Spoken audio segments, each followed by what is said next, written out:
shahar va qishloqda yashayotgan 55 yoshdan oshgan fuqarolar, ayniqsa pensiyaga yaqinlashayotganlar va allaqachon pensiya olayotganlar diqqat bilan eshiting. Bugungi ma'lumot juda muhim. Chunki gap oddiy yangilik haqida emas. Pul kimga keladi, kimga kelmaydi, kim hujjatini to'g'ri tayyorlasa yutadi, kim e'tiborsiz qolsa to'lovdan quruq qolishi mumkinligi haqida ketmoqda. Men bu mavzuni oddiy tilda amaliy misollar bilan tushuntiraman. Videoni oxirigacha ko'ring, chunki eng ko'p xato qilinadigan joylar aynan oxirgi qismdagi hujjatlar, ariza va tekshiruvlarda bo'ladi.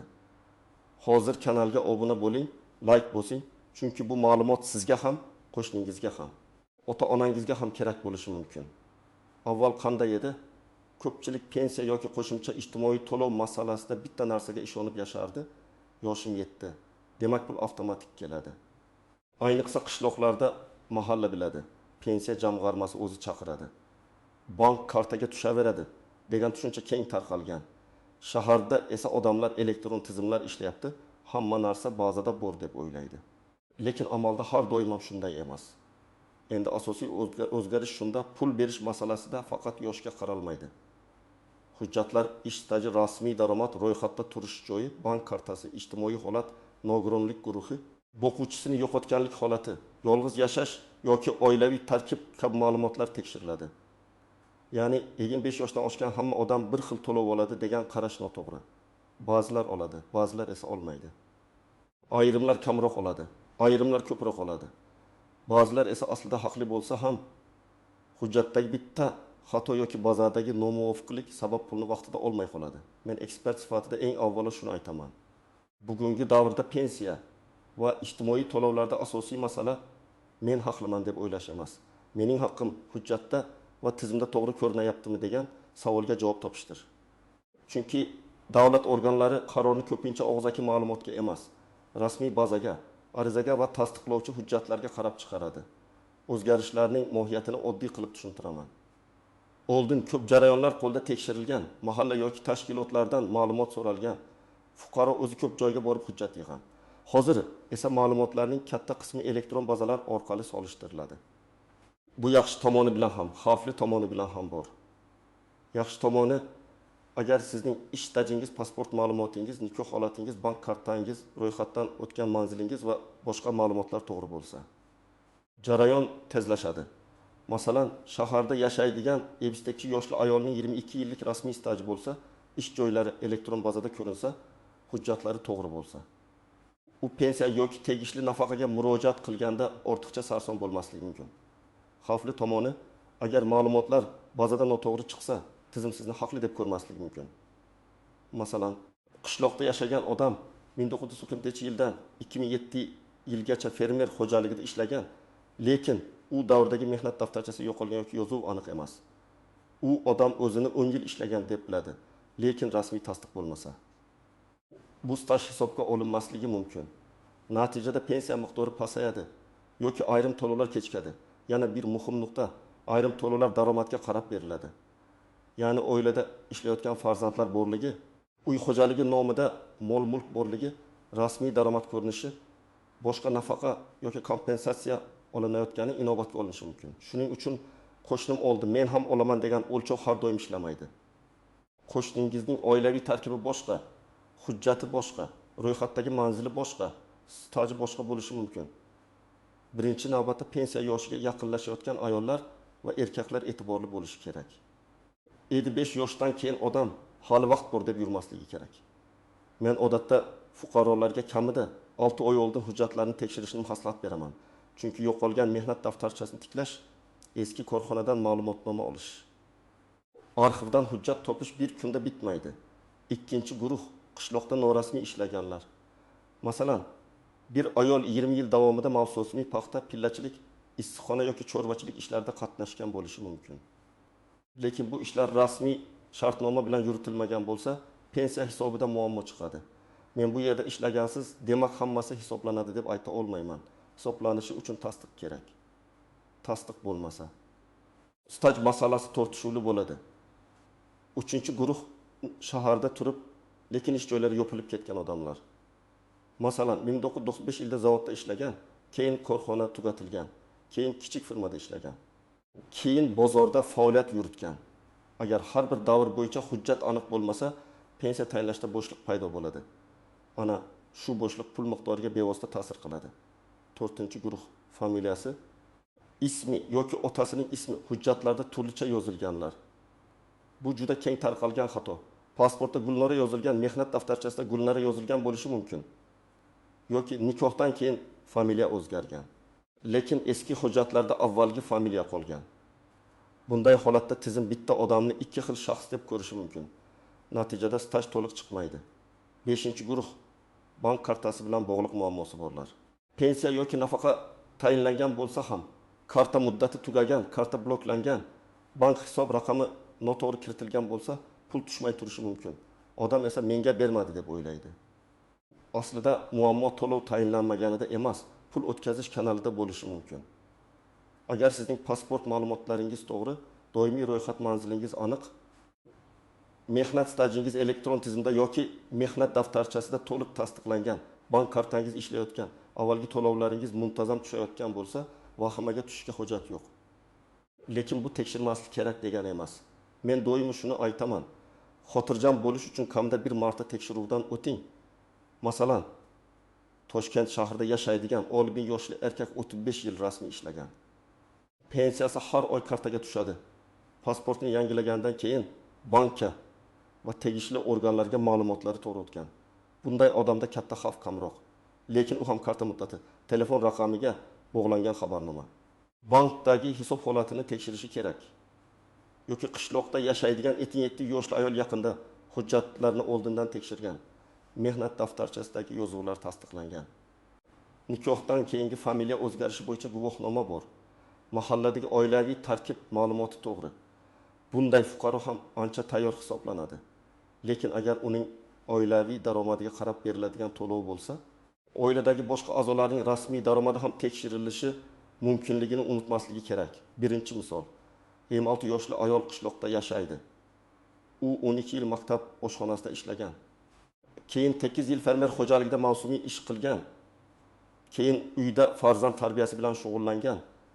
U o'zini 20 yil ishlagan deb hisoblaydi. Lekin hujjatda faqat 12 yil maktabdagi ish ko'rinadi. Fermer xo'jaligidagi ish bo'yicha shartnoma, ish haqi qaydnomasi yoki arxiv ma'lumoti bo'lmasa, bu davr avtomatik hisobga olinmaydi. Natijada ayol kutgan pul bilan tayinlanadigan pul orasida farq paydo bo'ladi. Bu yerda yechim. Fermer xo'jaligi hujjatlari saqlanganmi? Tuman arxivida ma'lumot bormi? Sobiq ish beruvchi yoki huquqiy voris tashkilotdan tasdiq olish mumkinmi? Shuni tekshirish. Ikkinchi misol. 6 yoshli erkak shaharda 3 yil ishlagan. Lekin 2003 yildan 2009 yilgacha xususiy firmada oylikni konvertda olgan. U davrda rasmiy badal to'lanmagan bo'lishi mumkin. Endi u pensiya hisobida shu 6 yilni qo'shmoqchi. Agar rasmiy yozuv bo'lmasa, bu davr muammo tug'diradi. Odam men har kuni ishga borganman deydi. Lekin tizim to'lov va hujjat qayerda deb so'raydi. Sababi pensiya hisobida niyat emas, tasdiqlangan staj va badallar muhim. 3-misol. 12 yoshli fuqaro pensiyasini oladi. Lekin oxirgi oy pul tushmadi. U darrov pensiyamni to'xtatishdi deb o'ylaydi. Tekshirilsa, bank kartasining muddati tugagan bo'ladi. Bunday holatda odam pensiya jamg'armasiga emas, avval bankka borib kartani yangilashi, keyin to'lov qayta o'tishini tekshirishi kerak. Agar karta yangilansa pul tushmasa, shunda hududiy pensiya bo'limiga murojaat qilish kerak. 4-misol. 55 yoshdan oshgan ayol ijtimoiy yordamga ariza beradi. U yolg'izman deb o'ylaydi. Lekin doimiy ro'yxatda u bilan birga voyaga yetgan farzandi ham turadi. Farzandi boshqa shaharda ishlasa ham bazada oila tarkibida ko'rinishi mumkin. Agar to'lov oilaviy daromadga qarab belgilansa, farzandning rasmiy daromadi hisobga olinishi ehtimoli bor. Shuning uchun men bilan yashamaydi degan holatni hujjat bilan aniqlashtirish kerak bo'ladi. Ro'yxat, yashash joyi. Oilaviy tarkib ma'lumoti bir-biriga mos bo'lishi zarur. 5-misol. Pensiyaga chiqayotgan erkakning mehnat daftarchasida bitta korxona nomini to'g'ri yozilgan. Masalan, muhr bor, lekin buyruq raqami yo'q yoki ishga qabul qilingan sana bilan bo'shagan sana tushunarsiz. Bunday mayda ko'ringan narsa ham tekshiruvda savol tug'diradi. Natijada bir necha yil staj vaqtincha hisobga olinmay turishi mumkin. Bu holatda odam eski ish joyi, arxiv yoki sud tartibida faktni tasdiqlash yo'lini ko'p chiqishi kerak bo'ladi. Eng katta xato shuki, odamlar barcha pul turlarini bitta deb o'ylaydi. Pensiya boshqa, yoshga doir nafaqa boshqa, nogironlik pensiyasi boshqa, o'quvchisini yo'qotganlik pensiyasi boshqa, kam ta'minlangan oilaga yordam boshqa, kompensatsiya boshqa. Har birining sharti alohida. Biriga yosh muhim, boshqasiga staj muhim, uchinchisiga tibbiy xulosa muhim, to'rtinchisiga oilaviy daromad muhim. Masalan, pensiya tayinlashda ish staji va ish haqi ma'lumotlari asosiy rol o'ynashi mumkin. Kam ta'minlanganlik bo'yicha yordamda esa oilaning jami daromadi, mol mulki, mehnatga layoqatli a'zolari ko'rib chiqilishi mumkin. Nogironlik bo'yicha to'lovda tibbiy mehnat eksperti komissiyasi xulosasi muhim bo'ladi. Shuning uchun bir joyda rad javobi olgan odam ham boshqa turdagi yordamga haqli bo'lishi mumkin. Rad javobi hamma eshik yopildi degani emas, balki aynan o'sha to'lov shartiga mos kelmadingiz degani bo'lishi mumkin. Yana bir nozik masala, vaqtida murojaat qilish. Ayrim to'lovlar ariza berilgan kundan boshlab hisoblanadi. Odam bir yil kutib yurib, keyin kelsa, hamma pulni orqaga qaytarib olaman deb o'ylashi mumkin. Lekin har bir to'lovda orqaga hisoblash qoidasi bir xil emas. Shuning uchun huquqingiz paydo bo'lgan zahoti murojaat qilish muhim. Men doim aytaman, keyinroq boraman degan gap ba'zan bir necha oylik pulni yo'qotishga olib keladi. Yana bir muammo, telefon orqali yoki qo'shnidan eshitilgan ma'lumotga ishonish. Hamma 75 yoshdan keyin qo'shimcha pul olar ekan. Qishloqdagilarga alohida pul berilar ekan. Shahardagilarga karta orqali tushar ekan, kabi gaplar ko'p tarqaladi.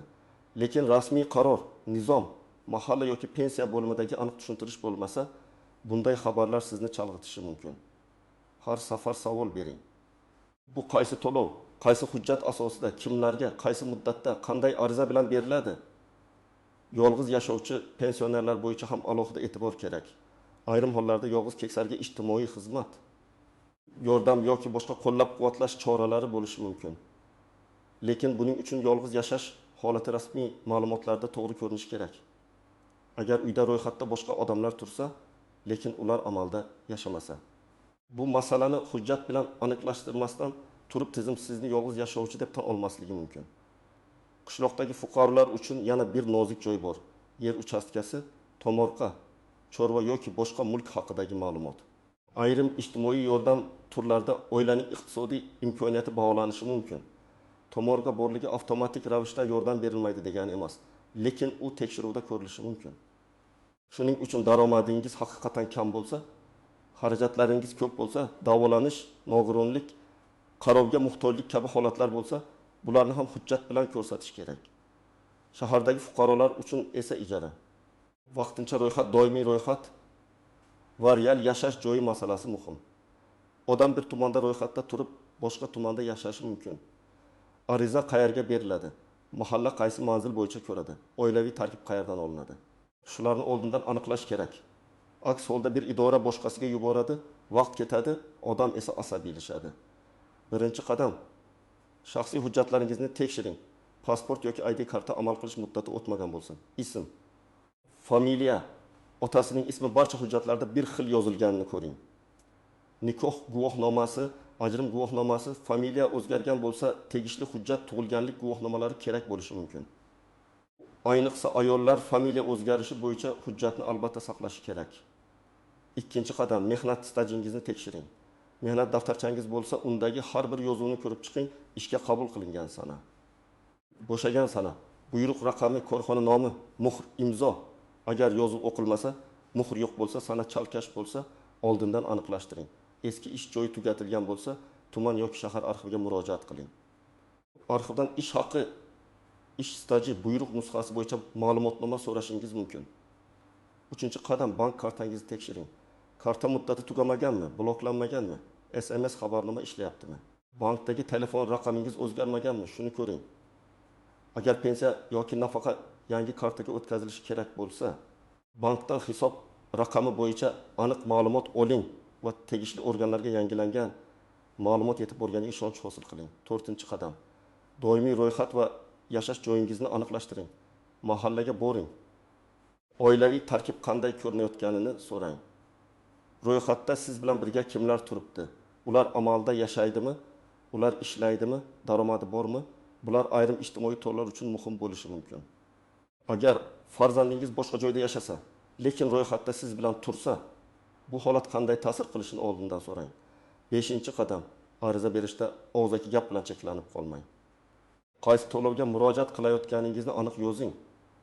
Masalan, pensiya tayinlash, pensiya qayta hisoblash, ijtimoiy yordam, nogironlik bo'yicha to'lov, boquvchisini yo'qotganlik bo'yicha pensiya kabi masalani aniq ko'rsating.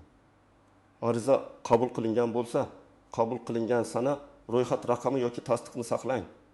Bu keyin bahs bo'lsa, sizning murojaat qilgan sanangizni isbotlaydi. 6-qadam, rad javobi olsangiz, sababini yozma so'rang. Sizga chiqmaydi degan og'zaki kap yetarli emas. Nima sababdan chiqmaydi? Staj yetmadimi? Daromad yuqorimi? Hujjat yetishmayaptimi? Manzil nomuvofiqmi? Tibbiy xulosa kerakmi? Yozma asos bo'lsa, xatoni tuzatish osonroq bo'ladi. Ba'zida rad javobi noto'g'ri tushunish yoki yetishmayotgan bitta hujjat sababli bo'ladi. 7-qadam, rasmiy manbalardan tekshiring. Mahalla pensiya jamg'armasining hududiy bo'limi, yagona interakt davlat xizmatlari portali, davlat xizmatlari markazi, bank va tegishli ijtimoiy xizmat organlaridan ma'lumot oling. Har bir idoraning vazifasi alohida. Bank pul o'tkazmasini ko'radi. Pensiya bo'limi pensiya tayinlash va hisoblashni ko'radi. Mahalla ayrim ijtimoiy yordam bo'yicha oilaviy holatni ko'rishi mumkin.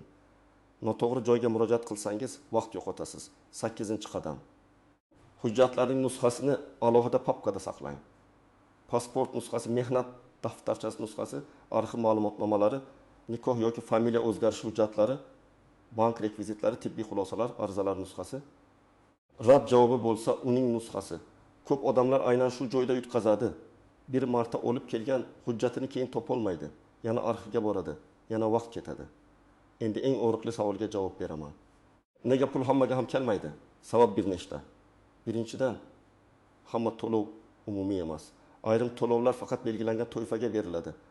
Masalan, faqat pensiya yoshiga yetgan, faqat staj yetarli, faqat kam ta'minlangan deb topilgan, faqat nogironlik guruhi tasdiqlangan yoki faqat boquvchisini yo'qotgan fuqarolarga mo'ljallangan bo'lishi mumkin.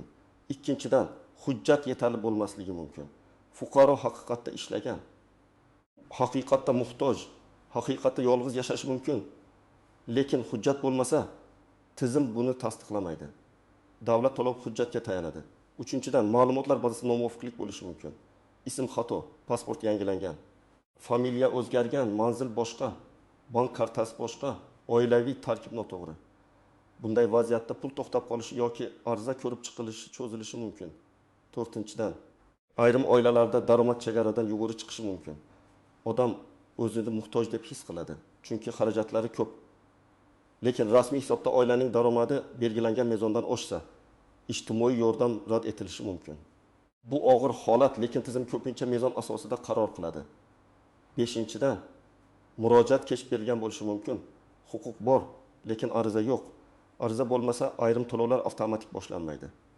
Shuning uchun men doim kutmang, tekshiring, yozma murojaat qiling deb aytaman. Bugungi asosiy fikr shuki, 25 yoshdan oshgan shahar va qishloq fuqarolari pul masalasida befarq bo'lmasligi kerak. Hamma ham bir xil to'lov olmaydi. Pul hammaga ham avtomatik kelmaydi. Kimning hujjati to'g'ri, staji tasdiqlangan, manzili aniq, bank kartasi ishlayotgan, arizasi vaqtida berilgan bo'lsa, o'sha odamning imkoniyati yuqori bo'ladi. Kim o'zi bo'ladi deb kutsa, aynan o'sha odam ko'proq sarson bo'lishi mumkin. Men sizga maslahat beraman. Bugun hujjatlaringizni tekshiring, mehnat daftarchangizni ko'ring, bank kartangiz muddatini biling. Mahalladan oilaviy tarkib bo'yicha ma'lumotni aniqlang. Kerak bo'lsa, pensiya jamg'armasi yoki davlat xizmatlari markaziga murojaat qiling. Rad javobi bo'lsa, sababini yozma oling va xatoni tuzatishga harakat qiling. Sizning hududingizda pensiya yoki ijtimoiy to'lovlar bo'yicha qanday muammo uchrayapti? Pul vaqtida tushyaptimi yoki hujjat sabab kechikyaptimi? Fikringizni izohlarda yozing. Videoni foydali deb bilsangiz, like bosing. Kanalga obuna bo'ling va bu ma'lumotni 25 yoshdan oshgan yaqinlaringizga ham yetkazing.